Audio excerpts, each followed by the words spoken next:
we have seen a tremendous increase in the internet crimes or the cyber crimes. There have been a lot of cyber attacks basically upon banks. We have a lot of crimes on the social media, and generally on the internet, crimes have been increasing to a great extent. We know that people have hooked on to devices, the people, the criminals, everybody is hooked on. And the new trend that we find now is one of the shopping scams that have come surfaced recently.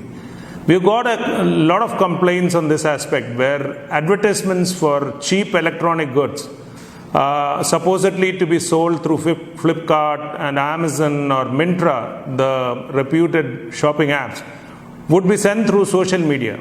So you'll find that it's at a great discount, and people tend to really click on the link and try to purchase the item immediately because the stocks may run out. So you find that you are redirected to a phishing site which looks almost like the Flipkart site or the Amazon site, and people tend to believe that and immediately click and transfer the money, which actually goes to the fraudster.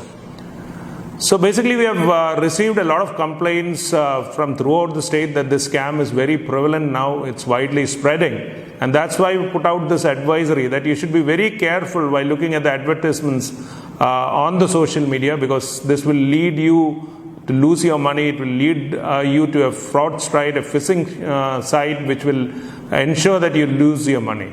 So basically what you need to do is whenever you go into the shopping app, you should actually verify the address as to whether it's the right one, because the fraudsters, the phishing sites will be one or two alphabets may be different. If you say Flipkart, it will be like Flippy Cart or something of that sort, which is different from the original site.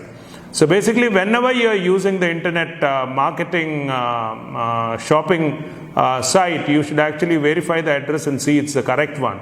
And it's better always to go and search in the Google or type the address and go into the site rather than clicking a link and going in. So basically, the public should be aware of this thing and ensure that they don't become a cyber victim in this scam. Thank you.